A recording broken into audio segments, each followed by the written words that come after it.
Good evening, everyone. I am Roto Heat Craig, and I want to welcome you guys to Getting Defensive, sponsored by Gridiron Ratings.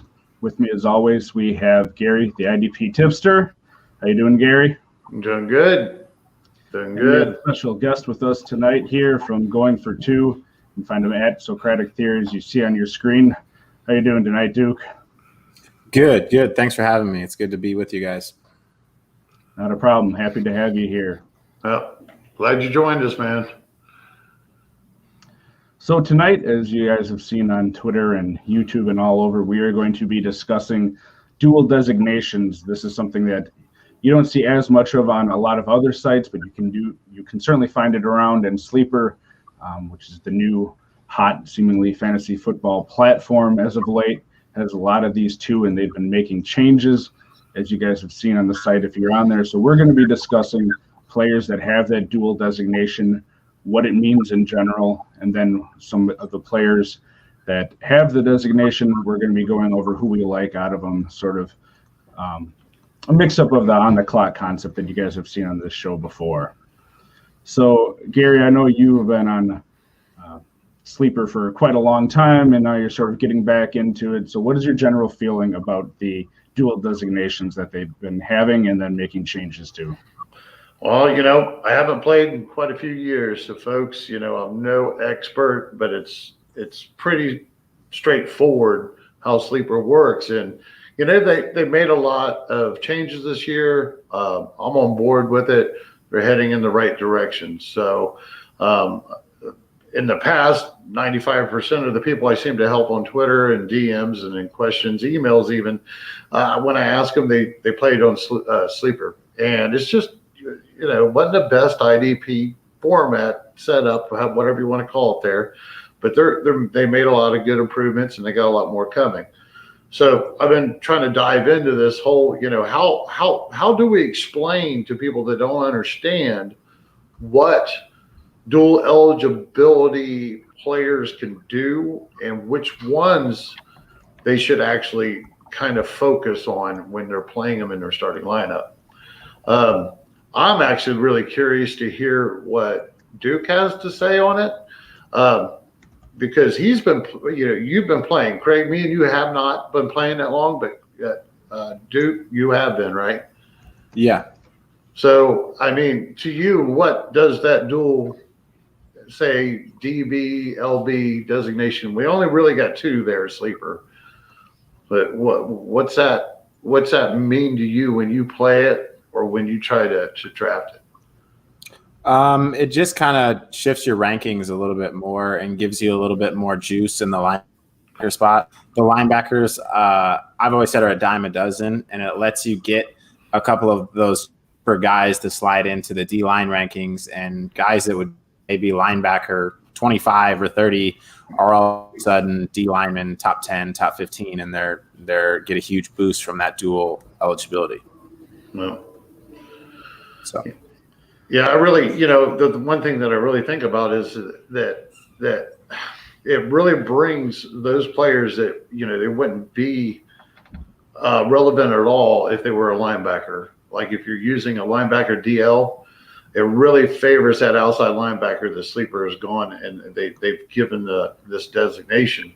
It really, to me, when it comes to at least that LBDL, when you look at it, it really doesn't benefit the defensive lineman in that at all. So I mean, there's a few of those that are marked in there if they would be or could be played at that eligibility position, because I'm pretty sure that's why they've added more outside linebackers and rearranged some things with the other position too, is the fact that they're actually going to let people play this position in the starting lineups so that you could actually put a DL. I believe this is how it's going to work. I'm not 100% sure. I might be way off on this, but with that, go ahead. You was going to say something? Oh, I'm sorry. I didn't know if you knew something I didn't. So that's why, because I this is the rumor that I hear. But either way, when I'm currently writing an article, and I've been doing the research. And I mean, if you just look back on a few years, there's really only 2 positions out of those 4 dual designations that even really benefit from this, and that's the defensive line and that DL, or no, I'm sorry, the LB and that LBDL designation, or it's really the DB that gets the DB and LB one. You don't want to play a linebacker at DB. Not necessarily. There's not even any end sleeper right now that I know of that are actually linebackers in the NFL that's playing. They gotten rid of Foye Oakland, which they should have never. That was a miscasting. What do you think, Duke? Yeah, I agree. It just, like you said, is a box safety, and everybody saw a guy that was playing closer to the line of scrimmage. Like, well, he's not a safety, he's a linebacker. And it's like, anymore, you don't have 3 linebackers on the field. You have 2, and then that safety's typically closer to the line of scrimmage anyway. So it's, like you said, it's a bit of a miscast. Yeah.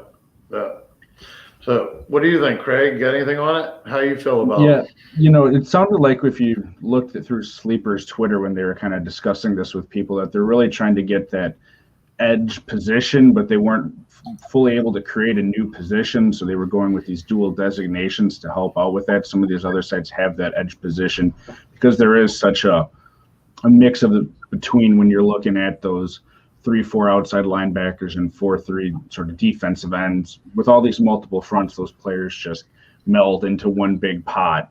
And then if you're able to separate them out, and depending on what kind of league you have, as we always say, know your league, this can really benefit to sort of those interior defensive linemen to have their own category and promote more value for them. That way they're separated out from sort of this just big group of edge players. Right. But I think they didn't want to fully go that route because it is more complex. There's going to be a larger learning curve splitting out just that whole linebacker group, that you used to think more of your tackle heavy guys. You could potentially split them out from more of those sack heavy. Depending on how your league scores, that is a huge change. So not forcing something like that in a year they don't really feel ready for it, I think was smart on their end. Yeah, and I'll tell you, I've never wrote about it before. I mean, I've played in other sites. So you got an edge rusher in ESPN, so it changes things a little bit. You can use edge rusher position, and that's basically like what Sleeper's done. I mean, that gives you that edge that you get to play. So yeah. I mean, it's just not in name, I suppose, the same. But I found it hard to write about. I actually did. I found it hard to write about. Well, how do I tell people on paper that why? I had to come up with a demonstration. I mean, if you look back over, the last couple of years, it's like, okay, if don't quote me, it'll be an article, but like Oakland last year when he was playing linebacker, but at the same time he was designated as a DB. As a DB, he would have finished the year in balanced format as the 3rd overall producing safety, 3rd ranked. Right, 3rd is a DB, right? As an LB, he was 15th. This is most, give or take. This is just a balanced scoring format. Let's see, who else was it? Chin, I think, was just inside the top 20 as a linebacker, but he was 4th as a DB. So if you can play, if you get to see the 3rd one with Adrian Phillips, he was the same way. I think he was top 30 linebacker, he was right inside the top 10, at least in my balanced format at DB. So if you can play those DB players, if they're eligible for that, they're probably better off being played DB all the time. And then when you draft your linebacker core, make sure that they're adequate, that you don't, he's got his value as a designated player. You want to put a little bit more value on drafting or getting a hold of these guys, especially if you could get a hold of 2. That roster management would be sweet on top of the fact that, these guys are, you don't have to use them unless there's a bye week or an injury, Their best suited value would be to play as a DB, use them to sprinkle in. You can get linebacker 2s that usually could range of what one of their designated DB LBs would be as a safety. You know, that weekly average is what you really want in that DB spot. Whatever weekly average they have that's got them ranked in the linebackers in their linebacker eligible, is that comparably that average is going to be a lot better in DB. So if you really set your stuff up from the get-go, or if you can make some trades, even getting one of these players is really an advantage. Yeah, certainly for this year, it's going to be an advantage. For dynasty leagues, I think I'd be more cautious of seeing, you know, long term, we don't really know what that's going to end up being for them.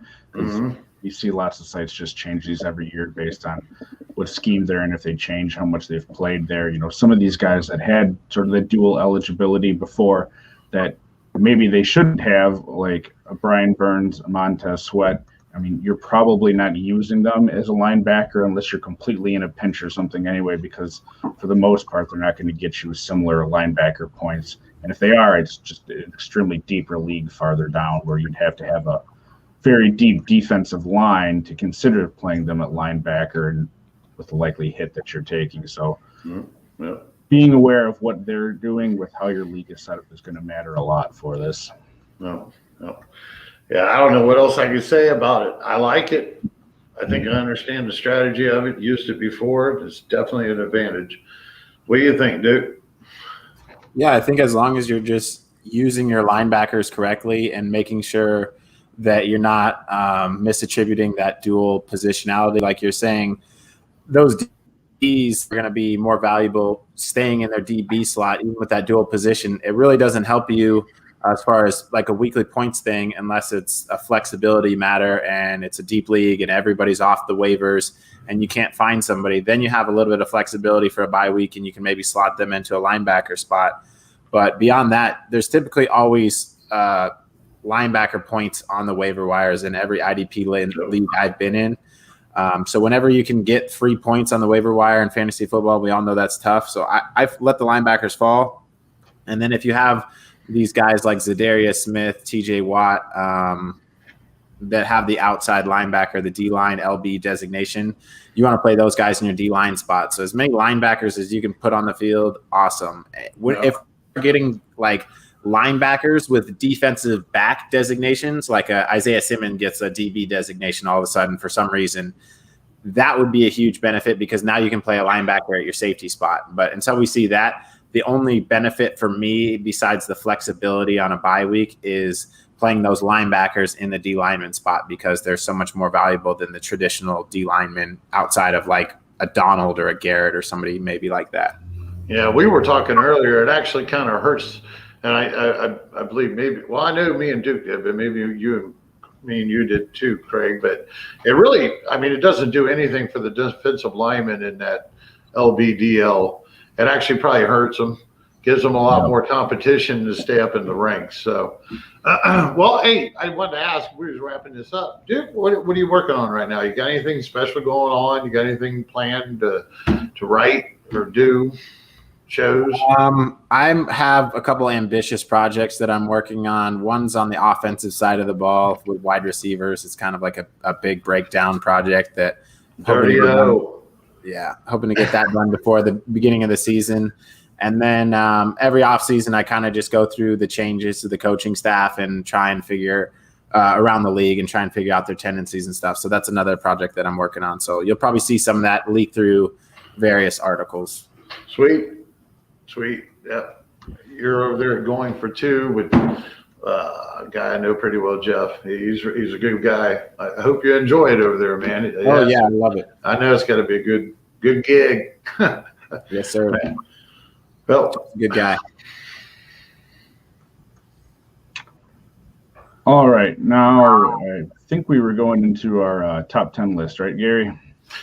No, I think we want to skip that. Yeah, we was going to go ahead and skip that since we had that little snafu. How about those questions?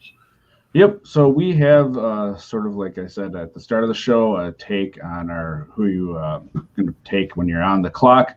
We have some matchups of players here, whether they're at the start, and then we're going to alternate the linebacker DB combos and then the defensive line linebacker combos in a balanced format. You're going to pick one explain why, and we'll go around the horn to get a clear winner here since there's three of us. And then sort of whoever loses that matchup will sort of move on to face other people at the end in an opposite of a winner take all, I suppose. So we're going to start off here, and we'll start off with you, Duke. And I know we went over with the defensive back linebacker. It's not as big of a deal. But when you're looking at Keanu Neal and Jeremy Chin, who both have that eligibility, who are you taking out of those two? Off the top of my head, I would say Jeremy Chin, but moving forward, it'd be Keanu Neal. As of right now, he's like my fourth linebacker in that Dallas linebacking core because they have Lane, they have Jalen, and then they added Micah Parsons at the top of the draft. And Keanu has been designated by the Dallas coaching staff as a linebacker.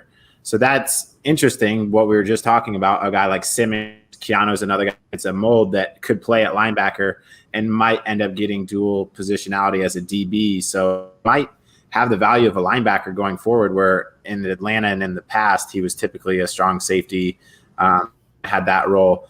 But I think Chin's a freak. I think he's an all-pro, had an amazing rookie year in this limit for them. So until I saw that for sure from Neal, if I saw that next year, Neal, or going into the next year, I would take him. But just off the top of my head, I'm going to go Chin. It's kind of funny. We lost your picture there, Duke. I'm still here. I'm not sure what happened. That's cool. We can get this done. Yeah. And to a lot of people that's really, really into IDP, they might, this was a vanilla question because I think 99.9% people are going to take Chin. But what I found interesting, I happened to write this particular one, and I normally wouldn't have, but I found it interesting that as much as like Sleeper is trying to do something, when I went in on site and looked it up, they basically have these two projected just one tackle apart. They have 116 at Chin and 115 at Neal. So I found that because I wouldn't put Neal up there.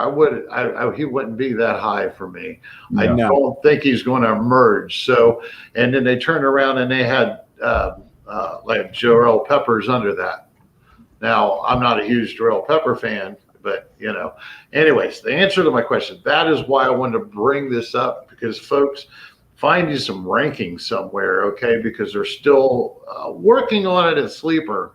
Get some outside help still. They are making improvements. But if you're looking at projections as you're doing this, and a lot of people that first start might do that, I know I used to, it's just a way to do it. But, you'll sometimes Sleeper lacks a little bit. They're working on it, though. So, but my answer is Jeremy Chin. That's just kind of clear cut for me. Yeah, we got a clean sweep on Chin. I think it's just going to be interesting to see what they actually do end up doing. I like the idea of having Neal having that flexibility to play a linebacker, because you've kind of seen him function that way. And clearly the Dallas linebackers, before the people they drafted, have had concerns staying healthy.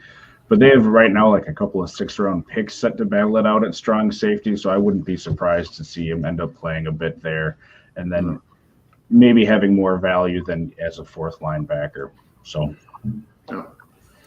All right, we're going to switch it up and go to our first D-line linebacker combo, and start with you this time, Gary. Shaq Barrett or TJ Watt? All right, so this is another one of those that I did because I couldn't believe the discrepancy of some of the others, and I'm going to go TJ Watt. I mean, Shaq Barrett is right there behind him, but I mean, TJ Watt has probably been getting it done a little higher degree, I suppose.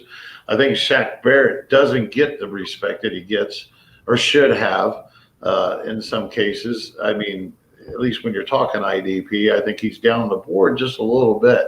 But realistically, I think he could be the number 2 easy and give number 1 TJ Watt, run for his money.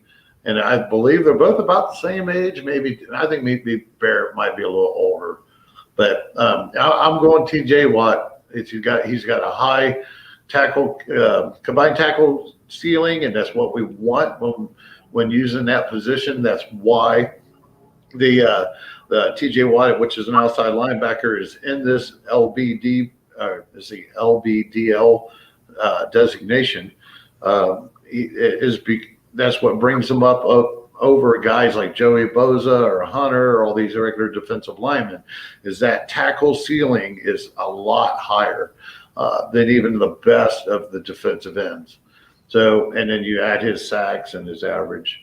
But that's it. I think his ceiling and combined tackle is probably more than what his and Barrett's sack rate. You know, they can both hit double digits, 12, 13 any given year. So I'm going to go with those combined tackles. I think TJ Watt's going to put down. Duke, how about you? Yeah, I think I have to agree with TJ Watt. Obviously, you have guys that Barrett had, I think it was 19 and a half sacks in 2019 and led the league. And then Watt led the league this year. So you have guys, like he's saying, that can trade off for sack leader of the entire league. So a lot of efficiency there, but Watt's just hit a lot more tackles when he's not rushing the ball, and he just has a higher tackle floor.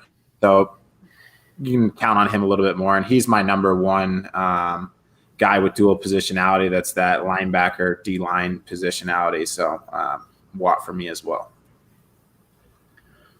Yeah, I agree with both of you. There's not a whole lot else to say. Barrett is really nice.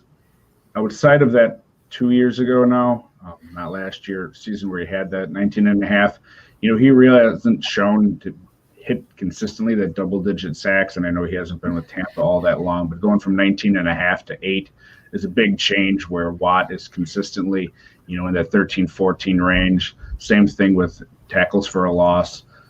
They're both about the same, but outside of that 1 year, you know, there's a big difference where Watt has consistently shown it over, you know, 3 years now. So the consistency, plus I think he does have the higher floor of the two slightly. It's another clean sweep for us.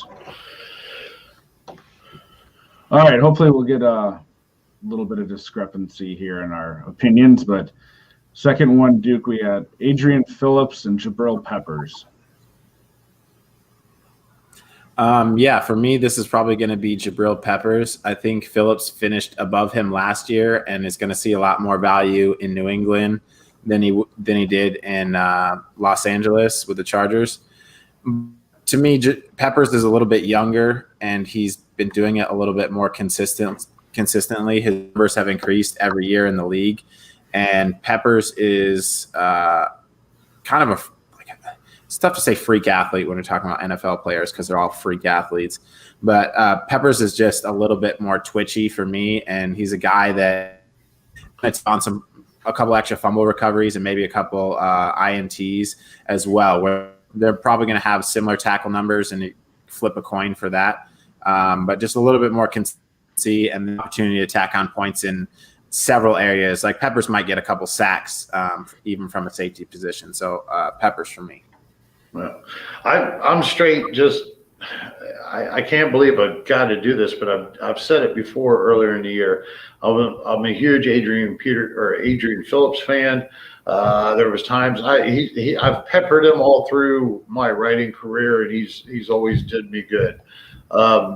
With him emerging here and there, and him last year, but I'm fading him. He's aged. That's my reason. I'm going to go ahead and take Jabril Peppers because I'm not a Peppers fan, but I'm not crazy either. But I'm afraid that Phillips is going to be faded a lot more this year. Hightower is going to be back. He was out. He was a holdout for the COVID. You've got that young stud safety, second year Duggar coming up. He was outrageous when he got his chance, and he's getting time now. It's time to start fading Adrian Phillips, and it's to the point where I'm afraid it's going to be this year. I still think he'll produce, but nowhere near like what he had the opportunity to do last year, unless there's injuries or something. But you know that's my reasoning for taking Peppers. I don't think that Phillips will get what he got last year. Too much competition going to be there this year. Yeah, I agree. He had his highest combined and also with solo tackles of his career last year. And I think that was just a product of that Patriots defense being a complete mess with opt-outs and then some injuries forcing him into that play. I mean, he was great to have, but I don't see that repeating this year, where I do think Peppers will have a more consistent role. So, well, yeah, I'm just, I'm fading him dynasty and redraft. I mean, I hate to say it. It's like saying goodbye to an old soldier. You finish the beer and you throw it away. It's just, you're done with it. All right. Well, we're going to go to the NFC North for the next one here. Gary, you can start. Who do you like out of Zadaria Smith and Khalil Mack? Oh, Smith. Definitely Smith. I respect Khalil Mack, but I just don't think that line and that setup around him favors him. He really has to seem to work for his, in my opinion. Watch the film. It's just there's never any talent around him. You got Hakeem Nicks, but he come back last year and he lost a step or something, and he's getting up in age too. So I just go ahead and give me Smith. I think Smith, at least in a redraft, probably maybe even thinking 2-year, within dynasty or 3-year possibly. Give me Smith. He's been doing it. He's been doing it consistently now for 2 or 3 years. And, I think he'll carry the higher ceiling and everything this season. Duke, how about you? I think it depends on the draft position. If it's straight up, I'm going to take Mack, because typically in a draft, Khalil has a lot more value, especially to people who aren't as well versed in IDP, and he's going to go rounds and rounds before Zadarius. I have Zadarius on so many IDP leagues because ADP or rankings are messed up and they don't consider Zadarius. And he usually does have that dual positionality as a D lineman, and he gets kind of left off the linebacker list as well, and he's kind of caught in between. Mm-hmm. And you get such great value on a guy who's usually top 5 or top 3 a lot of times. So it's Mack because of his perceived value, but I love Zadaria Smith. So it really depends on their ADP. And if it's no ADP and just flip a coin, I'll take Mack. But if it's at ADP, I would take Zadarius, because you're going to get him so much cheaper than you are Mack. Cool. I love it. That's what we call getting defensive, dude. All right. Appreciate it. That was a for good me, take. This is a good take. It's interesting because, Mack has been outperformed by Smith the past 2 years, but I also think there's a lot more, and it's weird, with the Bears drafting Fields, but I think there's more ambiguity with that Packers offense than the Bears. I mean, I think they're going to start Dalton for a week or two, and I can't imagine, especially against the Rams week 1, it's going to look anything pretty. Fields will start at some point, and I do see him very likely reinvigorating that offense when he starts, and then long-term I like him, whereas the Packers, yeah, it seems like Love is their long-term plan, but that could change if they make up with Aaron Rodgers and if he decides to play this year. But I do think, to Duke's point, that could even push Zadarius Smith's value down a bit more in some of these drafts. So if I'm picking one of the two, I like Smith later better than Mack. So that's straight. Smith That would be my pick. And both of you have a hell of a point. That's just strategy, folks. They just laid out strategy. Let's get it later. So, perfect. Yep. Yeah, I mean, if you can get better production like you have the past 2 years at a cheaper price later on, I mean, that's where you make your money, hopefully. Yeah. So that was a good point, dude. All right. Moving on. All right. So this is pick'em of the losers for our first two for the defensive backs. So Duke, out of Keanu Neal and Adrian Phillips, who do you like this year?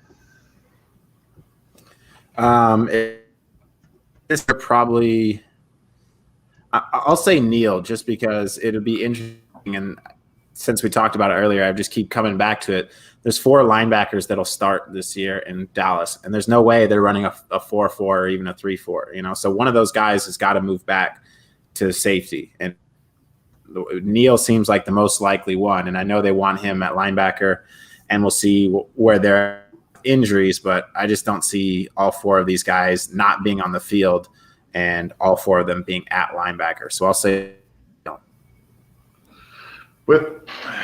it's kind of a tough one for me because I'm not 100% in on Neal, but I do believe Neal's going to be put in a position to continue to make plays. So I'm going to go Neal based off the fact of what I said about Phillips. I think that Neal probably has better odds of getting better numbers one way or the other for me this year, no matter where he is on the field. Yeah, this one's going to be a clean sweep too. And, Neal is just completely different in that we have seen him be an elite player. Yes, it was at safety when he was on the field. He's with his old coach who knows how to use him, knows what he can do. So I have to imagine, to Duke's point, that there's a plan that Dan Quinn has on that defense where they're going to get him on the field and they're going to use him. Where Phillips, up until last year, he had one real year where overall you'd feel all right starting him consistently. And I don't think we're probably going to end up seeing that again, barring an injury. So out of these 2, I would take Neal as well. And then,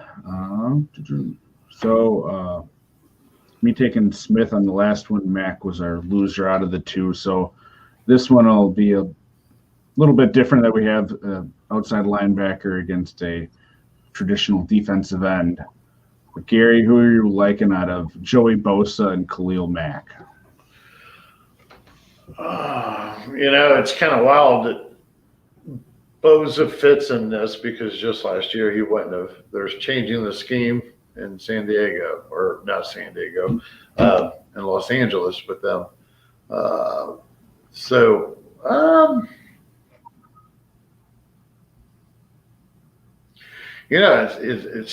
It's kind of tough. I mean, I would love to say Bosa instantly, but I'm having a hard time.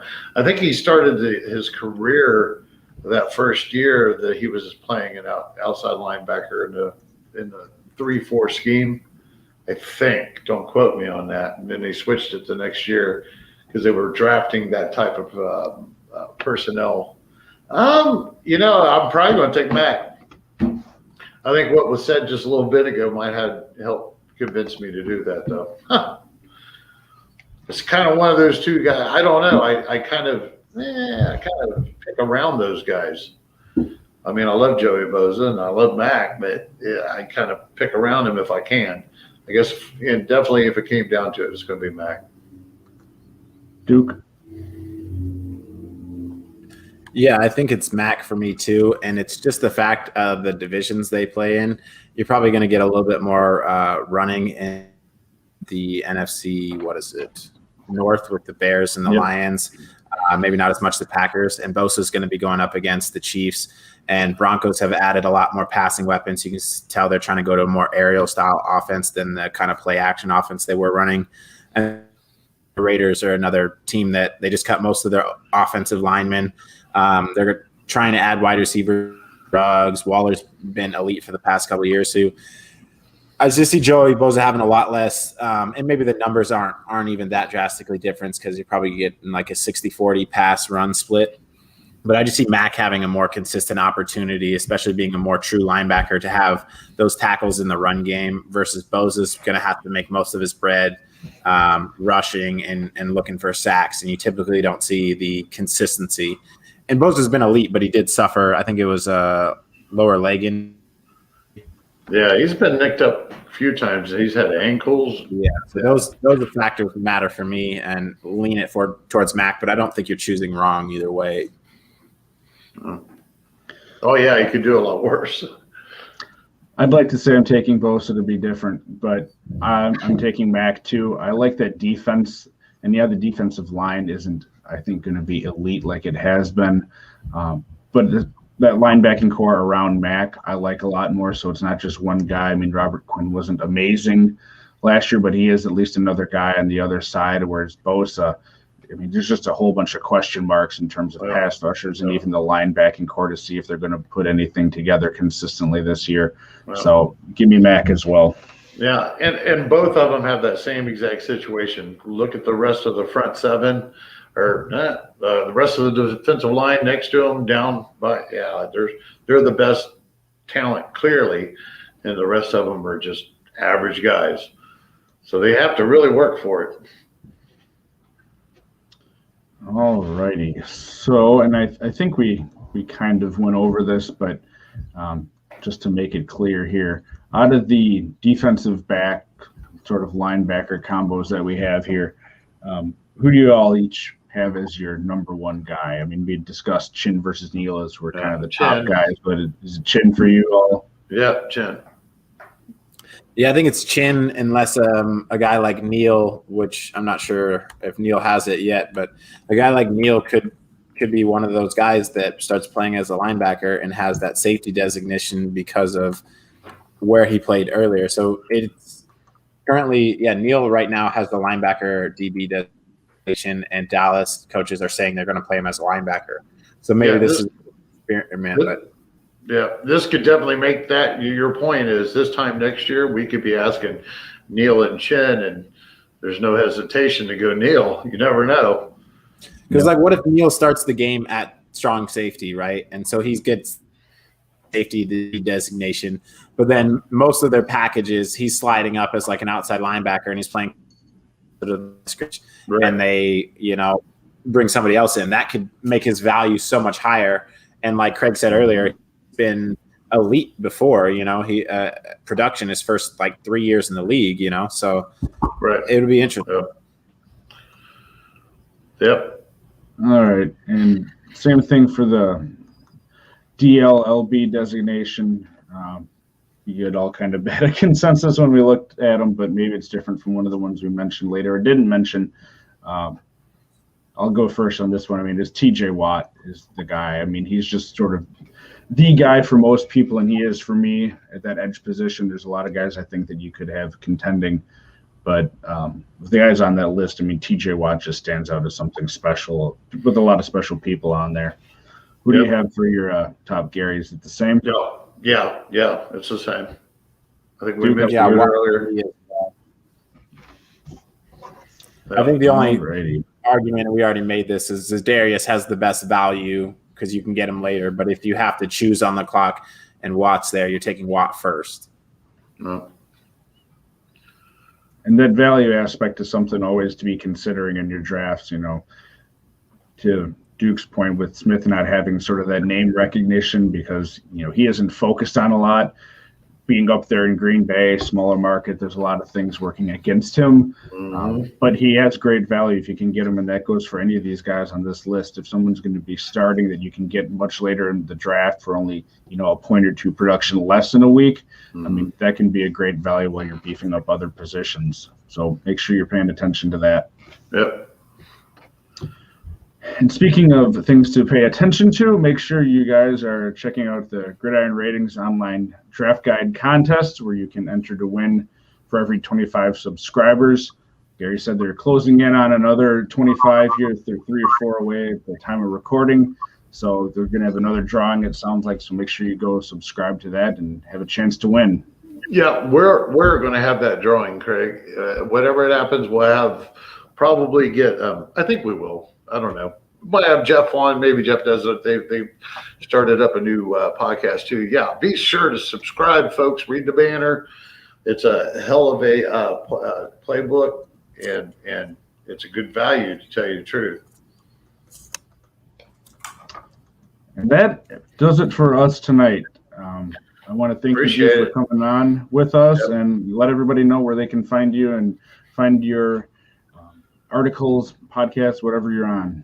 Yep, and we'll have to do this again, Duke. We'll be in, definitely going to be in touch. Definitely, I'd love to come back. It was great talking to you guys.